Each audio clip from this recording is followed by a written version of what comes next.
Lord my God, He awakens me morning by morning.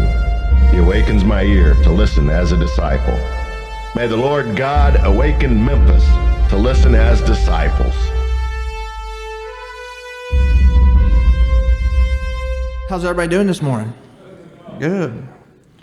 Well, I'm going to share just a couple of things really quickly, and then I'm going to share a couple of things about this group, that what it means to me, and then I'm going to share my story about who I am and what I do. Everything that I share with you today is because of Jesus. The fact that I'm standing here is because of Jesus. If Jesus wouldn't have stepped into my life, I wouldn't be here right now. So just know that everything I say today is because of Jesus. Okay, all right. So I got this book recently, and it's called A Leader Worth Imitating, and it's by a man named Nick Shelson, and it says the 33 leadership principles from the life of Jesus. And so I wanted to read just one little page out of here to you all. It says, a leader worth imitating leaves a legacy. When we look at the leadership of Jesus, we see he left a positive legacy. An example of this is in Paul's writings. Even though Jesus had already died, resurrected, and ascended back into heaven, Paul still had a lot to say about him and his leadership. In Philippians 2, 6-8, he wrote, Christ, being in very nature God, did not consider equality with God something to be used to his own advantage. Rather, he made himself nothing by taking the very nature of a servant, being made in human likeness, and being found in appearance as a man, he humbled himself by becoming obedient to death, even death on a cross. In this passage, Paul remembers how Jesus led. Jesus was present with humanity. He was a servant. He put God's will over his own, and he sacrificed his life for humanity. This is Jesus' legacy. A leader worth imitating leaves a legacy. Through Paul's writings, we see Jesus left a legacy of presence, service, obedience, and sacrifice. As Christian leaders, every day is an opportunity to work on our legacy. When we do the things that Jesus did, we leave a legacy of being imitators of him. So, it's truly an honor to be standing here today. A little over a year ago, I believe it was. I'm not really good. My memory is not really good. I needed something in my life. I needed some godly people in my life. I needed something. I didn't really know what it was. And pretty soon I'm looking at David. And pretty soon he invited me to Bellevue. And pretty soon he invited me here. And so being in here with you all and just being in your presence, it means a lot to me. Because it speaks once again, throughout my life, God has really proven his sovereignty to me. And he does that when he leads me directly to certain people that I need at a certain time when I don't even ask. So I don't even know what to ask for sometimes. Because life gets pretty heavy sometimes, life gets heavy, the world gets heavy, demands get heavy, and life gets really heavy. And so throughout my life, I really didn't have a lot of people teaching me, right? My dad was a great man. He was a champion car dealer, and he was a good man. Everybody loved my dad. He did have a drinking problem and different things like that over the years, but he ended up being my best friend, and he taught me a lot, but he hasn't been here to teach me since I got clean. So I've kind of been learning a lot on my own. So my message may be a little bit different today, but that's because I've learned a lot of this stuff on my own. But I'm the biggest fan of Jesus that ever lived, or at least equal, right? And he stepped in when I didn't have a family, and God adopted me and took me in. So anyway, it's an honor to stand here in your presence today. I've learned watching that you people in this room are followers of Jesus. There's a difference between a believer and a follower, and it's called action, right? So thank you, David, for being my friend, and thank you for noticing that I needed a friend, maybe, or whatever God called you. However we got together, I just want to say thank you. Henry, thank you for making all this possible, or letting this happen every Tuesday morning. It means a lot to me. And when I get up, I look forward to coming out here. I used to be like, man, I got to get up at 4 a.m. You know what I mean? I can drive all the way. Man, I look forward to it now. It's nothing now. So anyway, I just want to say thank you for welcoming me into your family here. So God did use two broken men to lead us together. That's how he did that. He used those two men. And those two men, just so you know, are still struggling a bit. And we're still working. We're not giving up on them. We're still working, and God is still working, and God's not done on that. But he did use two broken men to connect us for much greater causes than we could ever imagine. So I'm going to read one more thing to you from a book that I was connected to when I first went to Bellevue. And it means a lot to me. I share this when I speak in the jail, and I share this when I speak at Vertava. I do church at Vertava, which is a big recovery program. I do that every Sunday night at a big recovery program. And we have usually about 40 or 50 people there. We have about 160 patients there today that are in active recovery from fentanyl addiction, heroin, alcohol, veterans. We just have there's a whole hotel full of them. And so I share this when I'm out there because I want them to understand what they're going through and understand that God can help them. We've baptized hundreds of them over the years out there, and they can go to church if they choose to go to church. So in the book, How God Makes Men, from Patrick Morley, which is the first book that I got introduced to this book at Bellevue when David invited me, and I really love that book. But I want to read something out of that book to you really quickly. So it says, from Abraham we learned about faith, that God makes men by showing us how we can believe him anyway in the face of what seemed like impossible circumstances. Joseph taught us about perseverance, that God makes men by orchestrating even the toughest circumstances of our lives for a greater good. Then we turn to Moses to teach us about transformation, how God makes men by taking us through a humbling process that fundamentally changes the way we think. It says, then we looked at the story of Gideon to learn about real strength and saw that God makes men by turning our weakness into strength in such a striking way that only he can get the glory. The sobering story of David reminded us about discipline, how God makes men by doing whatever it takes to correct us and restore us when we go astray.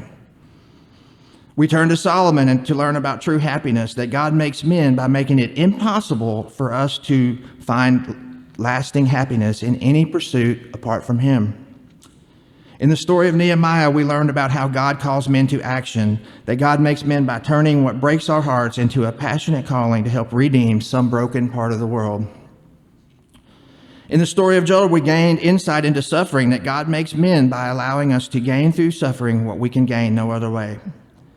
When we came to Peter, we learned the compelling principle of discipleship, how God makes men by a process of calling, equipping, and sending us so we can call, equip, and send others. The passionate story of Paul, we learn about surrender, that God makes men by forging us into humble servants who are increasingly surrendered to the lordship of Jesus. So we have the faith of Abraham, the perseverance of Joseph, the humility of Moses, the courage of Gideon, the heart of David, the wisdom of Solomon, the zeal of Nehemiah, the integrity of Job, the boldness of Peter, and the passion of Paul, all for his glory. So I've always loved that. I love that. And I share that with them because I know they're in the middle of a really, really, really hard time and they're seeking God. And I think that all of those characters, when I first started reading the Bible, I'm like, that sounds like me. You know what I mean? And then I would read another story. It's like, hey, that sounds like me too. You know, and so I just kept finding myself through my life, and I kept discovering that thing, and it just blows me away. And then when I discovered that the Holy Spirit was like alive and well in me, that really blew me away. And I'm still trying to reel that one in, but it's an amazing thing to understand that the Holy Spirit of God actually works through us on this earth. And when you understand that, changes everything. It changes every person you meet. It changes every conversation you have. It changes everything. So anyway, I'm going to tell you a little bit about my story now. I'm going to tell you about a couple of these books and a couple of things that I do, and just kind of let you get to know me a little bit, and just kind of hear about what God's done in my life. So I was born in Joplin, Missouri. My dad was a car dealer, really successful car dealer back in the 60s and 70s. He had the wavy hair and the white shiny shoes and all that kind of stuff. But he was really good at what he did. He had a really good reputation. And my mom was a nurse anesthetist. My dad did like to go out about 3 or 4 nights a week and drink. And I guess he arm wrestled. He did all kinds of stuff back then, way back in the day. But he ended up breaking my mom's arm in a fight one night. They got in an argument, and her arm, got damaged or whatever. And so one night my mom got up and when I was 2 years old, and took me and my brother and moved away.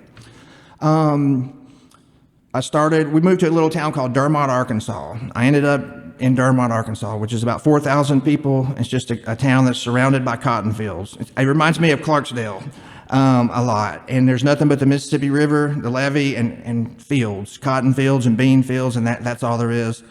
My friend in elementary school, his dad had a big 2,000-acre farm, and so that's where I like to go. They had combines and cotton pickers and coon dogs and, trucks and all that kind of stuff. And I loved going out there. But later on in life, I realized the real reason I like going out there is because I could smoke cigarettes and I could sneak a beer, and I was kind of unsupervised quite a bit. So that's the real reason I like going out there. When I look at my life, there's never been a time in my life where I didn't know right from wrong. My mom was a small lady, but she was skilled with a switch and a belt, and she didn't have any remorse about that. She would come and find me and follow me home. Me on my bicycle and her in her car, like following me home. And she was really good with the belt and the switch because her parents had that's how they had disciplined her. So anyway, there's never been a time in my life where I didn't know right from wrong. Even when I was like 6 years old, I'm peeping around the tree, smoking a cigarette. So if you're sneaking, it's wrong. And, that's just part of it. So anyway, had a good life.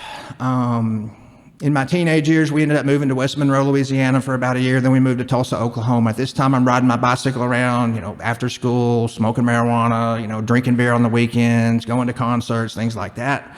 And so in the 9th grade, they said, hey, you need to go back with your dad. You need some structure. My dad had remarried, and he had a family, and he had a house. And so they shipped me back there. And in high school, I was in Joplin, Missouri. And had a really good life in high school. We lived out by a creek and went floating, and I had a really good life. Had good friends. Just a good teenage life. I couldn't have asked for any more. But my drug use escalated. It went from drinking, going to having little few parties with our friends on the weekends, keg parties and things like that. It ended up, I tried a little cocaine, and it got a little bit harder.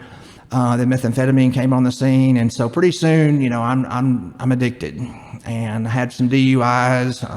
When I learned what a bar was, and I went to a bar for the first time, I was like, oh my God, And pretty soon I had some DUIs, and so life was just dwindling down. Right? I didn't know Christ. The only thing I knew about Jesus or the Bible at this time was Vacation Bible School. That's the only thing I knew. I knew the story of Jonah and Moses and the ark and all that. I had no idea who Jesus was. I had no idea what the Bible really was. I had no idea what the gospel was. I just knew the little stories, and it was something about God. That's all I ever knew. So I ended up in a really bad way, and my family always tried to help me. They really didn't know how to help me, even though they were educated and they weren't rich, but they weren't poor, but they didn't know how to help me. But they wanted to. They would have done anything to help me. And so they decided that I needed to get out of there. So they shipped me to Memphis. Okay. And so I showed up in downtown Memphis. My mom lived at North Parkway in Avalon. And the first thing I noticed, and this was 23 years ago, was that there wasn't enough cops, that I can do whatever I want. That's the first thing I noticed years ago. And I ended up in a place called Dixie Homes. I ended up addicted really bad here in Memphis. It got worse. And it was so bad, I sold the shoes off my feet. I would stand at Burger King with the sign, ask for money. I was that kind of an addict. And my mom tried everything. She tried acupuncture. She tried rehab programs. She tried love. She tried everything. And she had been my enabler since I was 8 years old. She would put $40 on the table, like for food and whatever to go to school, but that was way too much, right? And so, fast forward, didn't go good here in Memphis. I was here for about 2 years. I did try to go back to college. I was trying to change my life. The addiction was just too strong, and I just couldn't do it. And so they shipped me back to Missouri. At this time, I was getting put in jail pretty regularly for different charges, and my dad passed away. My dad passed away when I was in jail, and he never got to see me clean. So that pain has been one of the motivators that's helped me stay clean. The fact that my dad never did get to see me clean, but he did. He would come and find me no matter how bad I was, no matter how bad off I was, no matter if I was in the woods or wherever I was. My dad would come and find me, and he would tell me, I love you, son, and I know you can make it. He always told me that. He never, ever He always knew I could make it, right? And so when he died, I was in jail. I grieved by myself for 2 weeks in jail. I went to the funeral with my feet shackled, and then they put me back in the cell for 2 weeks. And it was a pretty brutal spiritual experience, to lose my dad like that and different things like that. So a lot of regret, a lot of bad choices that I had made. But a lot of that led to what I do today. So anyway, ended up living in the woods, going down the alleyways. And one day I was sitting in the woods on this log, and I still remember, I went back and took a picture of the log, and it's still there 23 years later, same log, same place, out in the woods. And I sat on that log one day and I cried out and I said, God, if you're real, whoever you are, whatever you are, if you're real, I need you, because I want to die right now. I mean, I had never been in a state of mind like that. I had never really hit rock bottom where I had lost everything. My dad was gone, no money, no drugs, legal trouble. I was just in a horrible shape and dirty, and just lost. I mean, I was just as lost as any person's ever been. And I believe when I cried out to God that day, I was weeping. My feet were, I think, bleeding. I was in bad shape. And I believe God touched me that day. I believe he took interest in my life that day, and he's probably been interested in me a long time before that. I won't know. I guess I'll ask him when I see him. But anyway, I had to go to court, and I went to court. I stayed up all night, went to court with my backpack and my hooded sweatshirt, and I thought I was going to get 5 years probation that day and come. I already had me a bus ticket. I'm coming back to Memphis. I was going to get away with it one more time, and God had a different plan for me that day. The judge had a different plan for me that day. And I got 6 years in the Department of Corrections that day. And my life changed forever that day. And so I got to prison. I'm stirring oatmeal with a boat paddle. I love telling that story. That was my job in prison, to stand on this big thing and stir oatmeal with a boat paddle and feed like 2,500 people every morning, breakfast. That was my job. And there was a man standing next to me, and he was teaching me how to work. And I'm in prison, okay? So I didn't want to, cause any big waves or anything like that. But one day I said, I started reading my Bible, and he said, boy, he said, I bet you don't even know the names of God. And I was like, oh. I just went on back stirring my oatmeal, but I went on home and tried to start figuring out the names of God, which home was my cell. I started reading the Bible for the very first time, past the second chapter, and I ended up in the New Testament. So I had 6 years. I had nothing to do but do a few push-ups, run around the track, and stir oatmeal. So I'm like, what? I got plenty of time, so I might as well read the Bible, right? I've always wanted to read it, and there's always one laying there, and a Gideon. That's a whole nother message. I'll tell you about the Gideons later. But I started reading the Bible, and I got into the New Testament. And I got infatuated with this guy named Jesus. I mean, it was literally like an Indiana Jones adventure for me because I had nothing else to do, and I didn't want to be where I was. I didn't want my life to end up being there forever. So I started reading this book, and I'm like, man, this guy was awesome. You know what I mean? If he was really doing this stuff, then that's what I need. I mean, this says if I do this, I get this, and this is all these promises. And man, my life's horrible right now. I mean, no one wants to hear the phone ring.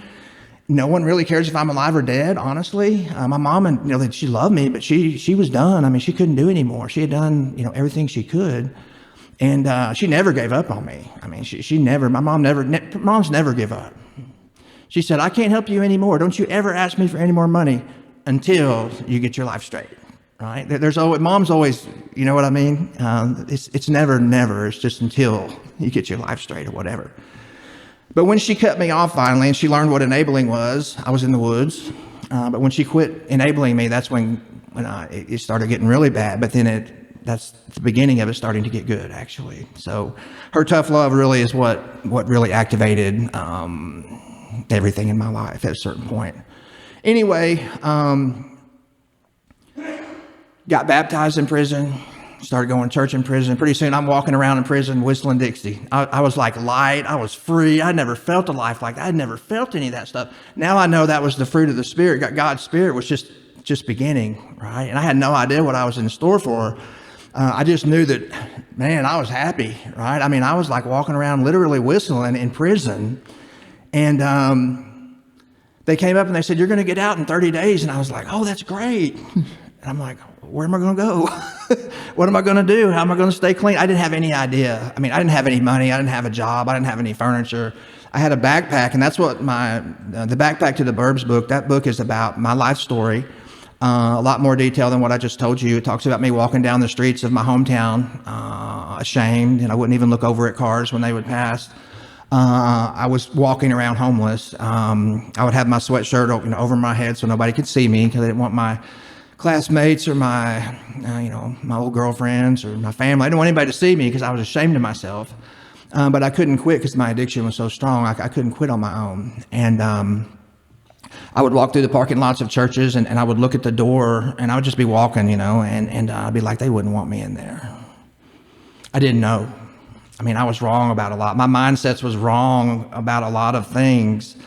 And because one reason is because no one had ever taught me. No one had ever set me down and kind of gave me the basics, right? And so I try to do that with all the men that I speak to and women in jail, and all the women that men and women I get to speak through Vertava, and all the different things that I do, Celebrate Recovery. But I try to give them the basics and make sure they understand just the basics because no one ever taught me that. I try to be that person that I didn't have for anybody that'll listen. So anyway, I didn't tell them because I thought they might think I was crazy, but I didn't really want to leave jail. Honestly, I had food, I was comfortable, I had my routine, and I was scared to death. So I came to Memphis. My mom gave me one last chance, and they don't let you out of prison unless you have a home plan. So I was going to stay 4.5 more years, but my mom said, hey, we'll give them another chance. So I showed up in Memphis on a Greyhound bus in 2001 with a backpack, and that's what that book talks about. In my backpack, I had 2 dirty changes of clothes that I got out of the Salvation Army parking lot. I would go to the Salvation Army parking lot in the middle of the night, and at that time in my life, that was like going to Dillard's. I was like going shopping at Dillard's, and it was actually fun. I had a certain time I would go, and I had 2 little pendants. And these 2 little pendants, one is Jesus hanging on a cross. It's a little gold pendant, but it's not gold. It's not real gold. It's just a little pendant. And then there's a little, like a hologram. I can't remember what you call it, but you hold it up in the light and you can see a little angel in there. So those 2 pendants I found in the alleys of Joplin, Missouri, when I was homeless, searching for something worth money to trade for drugs or whatever.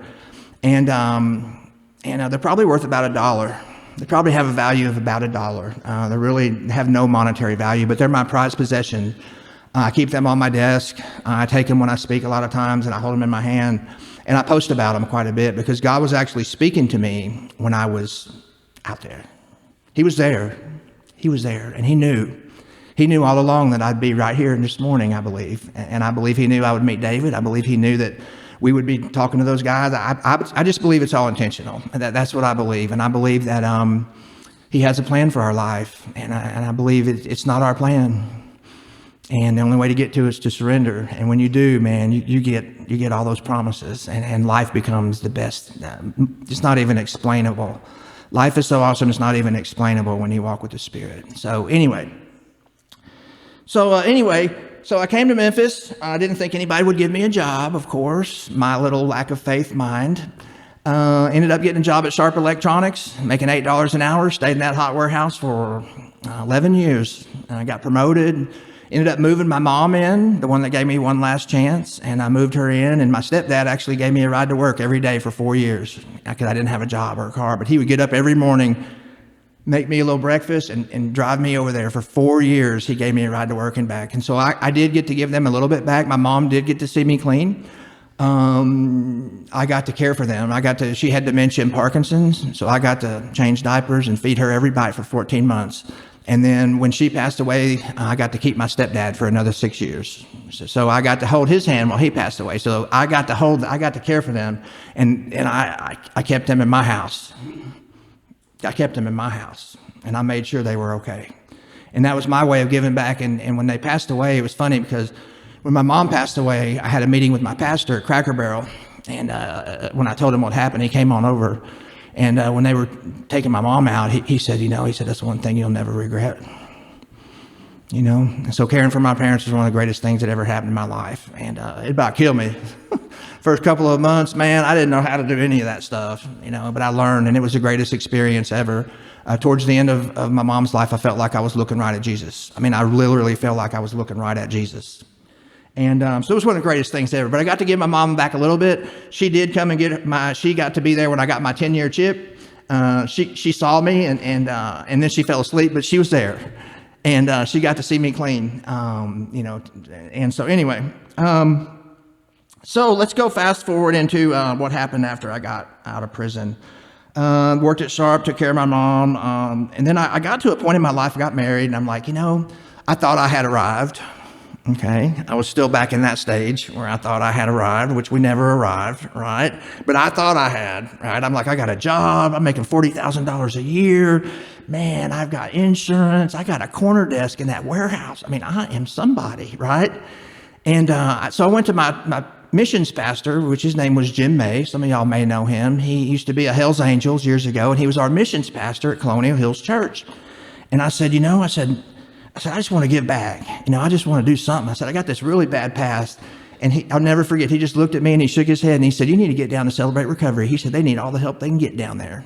And he's the guy that rides his Harley up on the stage and goes and builds these houses and the little blue houses. I think it's in, I can't remember if it's Haiti, but they go over there every year and build these little blue houses. And anyway, great man. And I went to Celebrate Recovery. And so Celebrate Recovery is a Christ-centered recovery program. It's based on the Beatitudes and the Christ-centered 12 steps. It's in 37,000 churches and 750 jails and prisons. So this is in 201, this is in Parchman. I've been taking this in DeSoto County Jail for over 10 years now. I go in there twice a week. It's just 25 lessons, but it's all based on scripture. We go back and do these lessons and answer these questions, and you become the detective in your own life, and you figure out what really happened.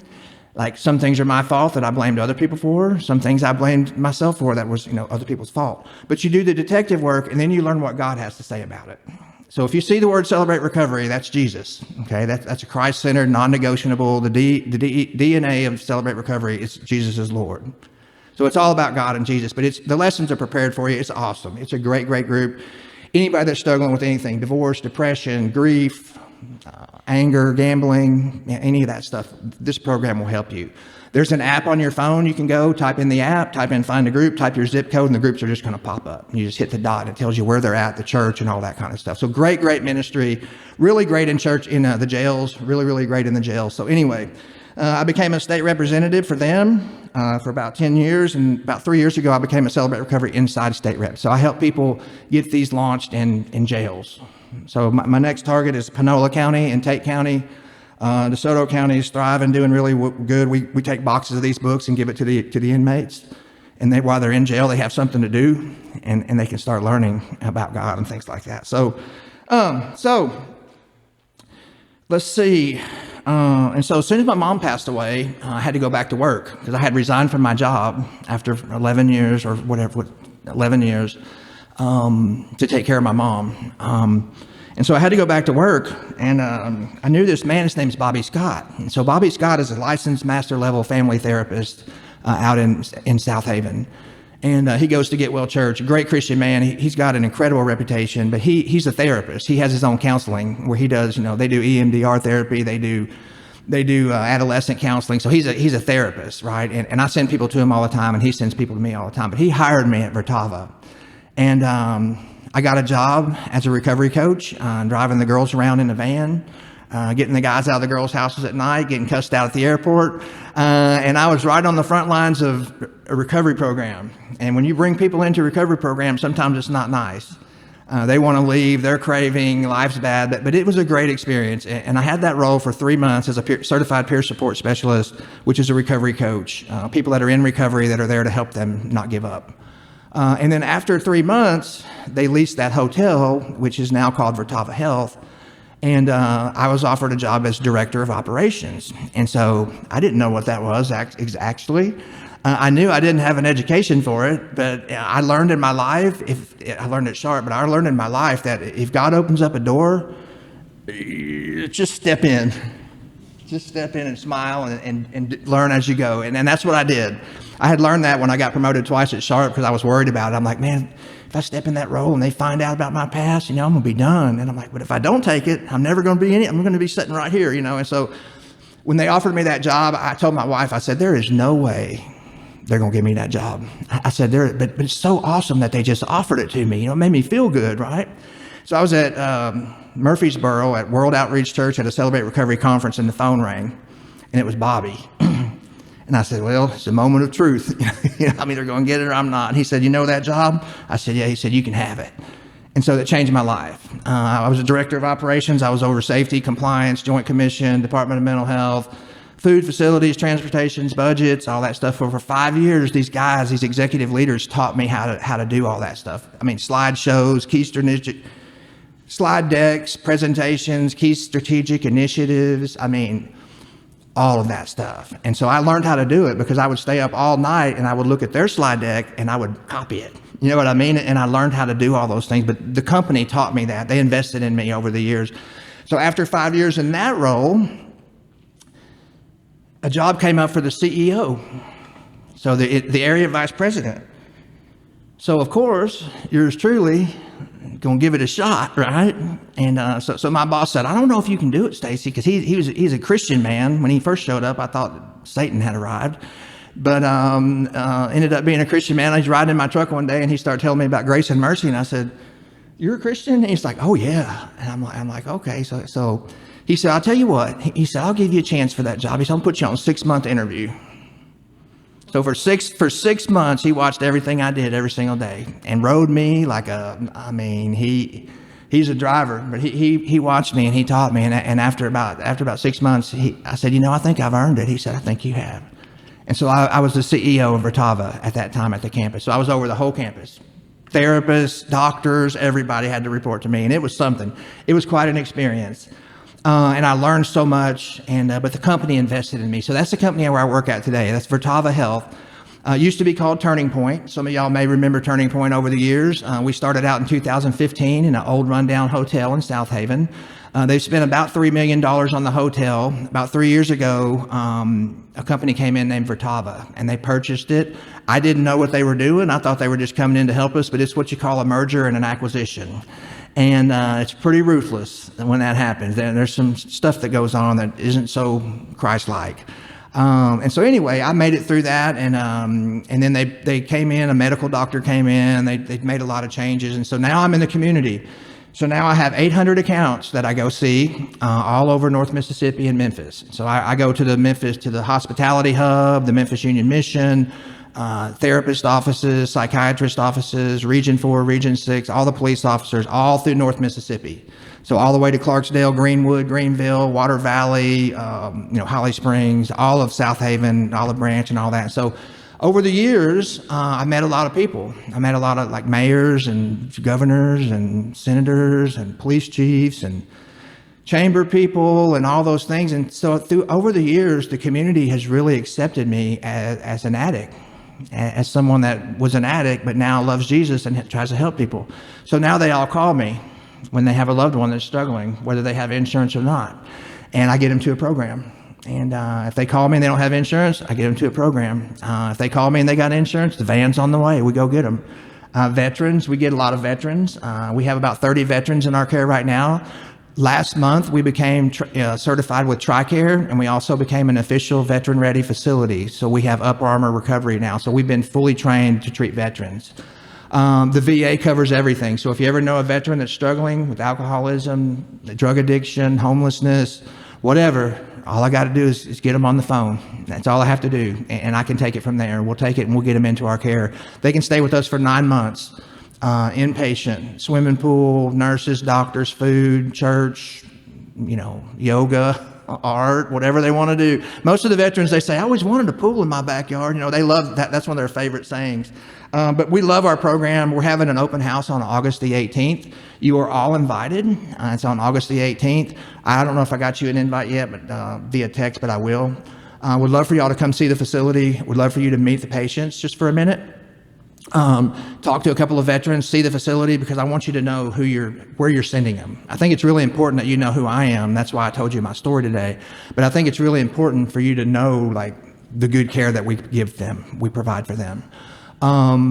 So today, I think we have 160 patients, 60 inpatient and 100 outpatient. So we have housing and all those kind of things for them. So it's a great program. But like I said, if someone doesn't have any insurance or they have Medicare or whatever, I can get them to a program. Pregnant females, there's pretty much nobody that I can't figure out something for. And that's what I do. I do that all day and all night. Round the clock, get calls. When I get a call, it's the greatest thing ever, because I'm sitting there smiling, right? Because I know that God, that's the miracle's fixing to happen. They're not usually smiling. Sometimes I do interventions. I did give y'all some cards, and I have some cards up here. I did do a specialized training last month, and I became a certified interventionist. So I can actually go to houses, go do interventions with people that are living in the car down by the river, those kind of things. But I'm actually certified. So there is a method to it, and there is a way to do that. And I have a pretty good track record of getting them into treatment, talking them in. And the reason I do is because I was a homeless addict. So now, liar, junkie, thief, and prison are my greatest tools. That's what God uses to get me, so they'll trust me, and so they'll talk to me, and so they'll listen to me. A lot of people call me and they're like, will you help my kid? And they're highly educated, seminary degrees, wealthy sometimes, but they tell me, the reason I'm calling you is because my kid will listen to you. Most people that are addicted won't listen to their family. And it's nothing personal about the family. It's nothing the family's doing wrong. They just don't want to listen to their family. They've heard it from their family enough, and they just don't want to hear it. So a stranger a lot of times can come in. That's what happened with a couple of one of the men that David and I were helping. I was a total stranger, so it was received well. You know what I mean? But other people, like, they heard over, they want to hear it. You know what I mean? So it's just a trend. It's nothing personal. But I love doing it. It's my passion. My passion is when someone calls me and say, it's over. I don't know what to do. We tried everything. That's what I'm just beaming when that happens, because I know that God is the one that's going to fix them. And so it's not about, you're never going to be able to fix them, because it's up to him to fix them, right? So I just steer them towards a resource. The number one resource is God. I know that the Holy Spirit can set them free, but we got to get the chemicals out. When I'm teaching them at the jail or at Vertava, I use some illustrations from the Bible. One is the garden, how God created man and woman, put them in a garden, told them they could have everything beautiful forever, but they can't touch the tree. So we all have a tree, and you'll never have everything God has for you and your tree too. They can't coexist, not for very long. So you got to make a choice. And if you give your life to Christ and you don't make a choice, there's a war in your soul. And it's going to be chaos and confusion, and you're not going to win. I make sure they know they're not going to win until they surrender. That's the only battle that you surrender to win, right?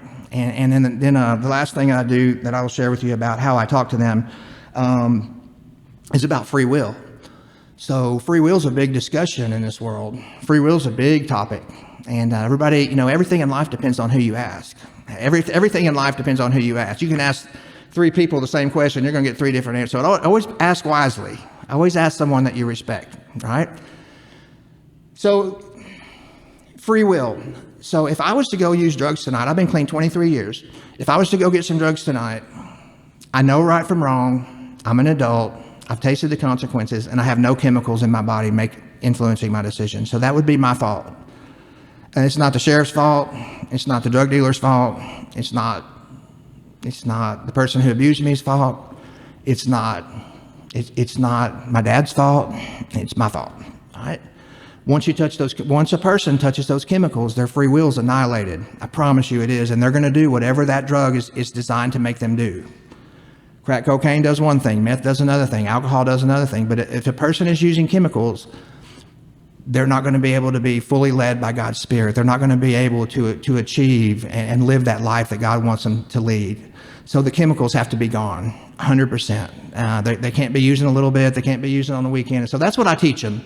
I teach them you have to give up the chemicals, but you get all the promises in the Word of God. So you're trading all this misery for this beautiful life that God's waiting to give you. And so once I do that, I spoil it for them. Because I tell them you're never going to win. If you don't surrender, you're going to have car wrecks, get beat up. You're not going to have a job. You're not going to have any money, no relationships, no family, no self-esteem. And so I just ruin it for them right then. And I say, you can go keep trying.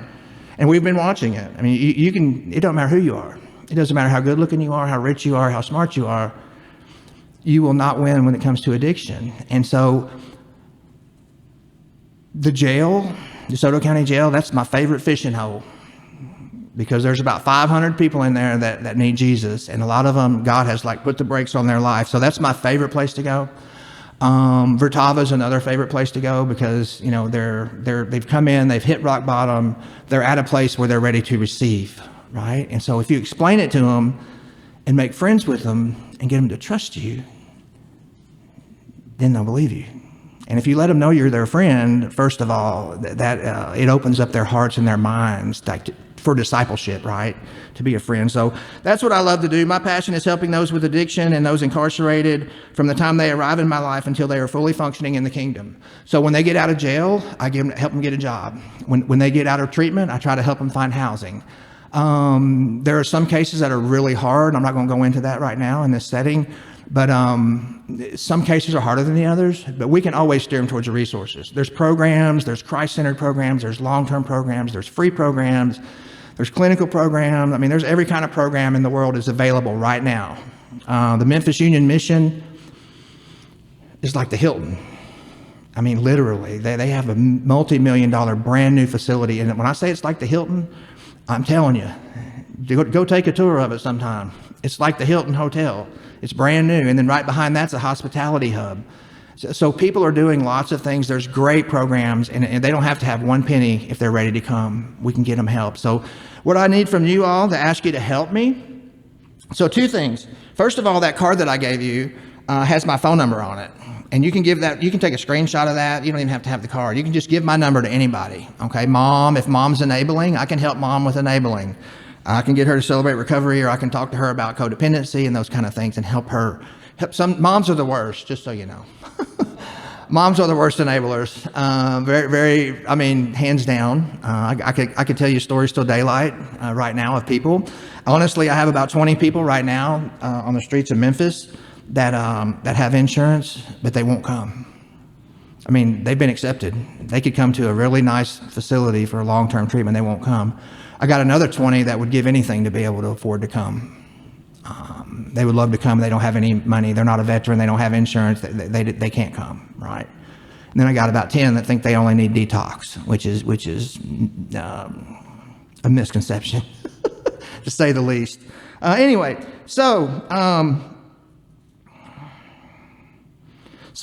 in closing, I've got these cards on your table too. So this is it. I have these in all the first responders' vehicles all over the state of Mississippi. This basically has my number on it. It's a nice looking little picture, but it just has the number on it. And it says we help in all situations. So this number can be given to a homeless person on the corner, a mom that, maybe, alcohol, long-term alcoholism. Actually helped one of our mayor's dads. He's 74 years old. Now, he'd been drinking for 30 years. He's been clean 16 months now. And that mayor likes me now. He comes and talks to me all the time. I used to always think, I wish that mayor come talk to me. You know what I mean? Now he comes and talks to me all the time because we helped his dad. We helped his wife's dad, actually. But anyway, if you can just get me in contact with them, I mean, it takes me about 5 minutes. I make friends with them, say, who are you? How old are you? What are you struggling with? And then we just take it from there. And then it comes back to, are you ready? Are you ready to go today? That's the end conversation. So I need y'all, I want to build y'all's trust with that. I want to, just let you know that any kind of addiction, I'm here to serve you. That's basically it. If someone's in jail, someone's in trouble, they don't know what to do, give me a call. I can help them navigate that kind of stuff. So those kind of situations I want to build your trust with and help. So the miracles are always initiated when someone cares enough to reach out. So in our case, he cared enough to talk to me. Pretty soon the guy's in program, right? And the guy was really thankful and really grateful. So, when someone cares enough to reach out, that's the beginning of the miracle, okay? The cards that I left you can give those to anybody. Doesn't matter if coworker, stranger, anybody with alcoholism or addiction, and I'll take it from there. So, the books. So the second book is called Outcast to Executive. That's the struggles that I faced when I was going into a role that I wasn't educated to do in a very vicious culture. Racism, gossip, all kinds of things that I faced. And so I didn't know what to do about it, so I just wrote a book about it. And it's really cool, but all those books, all three of those books is all about Jesus. When you read those books, you're going to see Jesus like every page. I mean, it's all about what Jesus has done in my life and what he taught me. he taught me, and he still continues to teach me. Like Henry said earlier, I think I'm still in nursery school. I'm probably before nursery school, pre-nursery school, whatever grade you call that, because I'm still learning every day. But I do know that God is real. I do know that his word is true, and I do know that the Holy Spirit's alive and well. I do know those things, and I know that if I just don't try to control things and don't try to force things and just do my best every day, that he's going to get me where I need to be. I want to thank you again for letting me be a part of your lives. Thank you for inviting me, David. David always invites me. He always invites me. He always includes me. He's always got something nice to say, and something, making me part of the group. Sometimes we don't even know what we need. You know what I mean? And so God always steps in and takes care of us. So I do look at you all here as followers, disciples. I hear it all the time. I hear people, Henry calls us out, and David calls us out, and pushing us to be that better, to the next level of discipleship. And basically, it's just making friends with them and asking them, about God. And so it's become my mission in life, helping broken people, helping people discover Jesus. And he's the answer to everything in this world. If you would have told me that 20 years ago, I would have laughed. I would have made fun of that. But now I'm a sold out. I'm a fully sold out believer, and I'm really grateful that I get to be a part of y'all's lives. Remember, I'm here to serve you if you need me, and thanks for letting me share.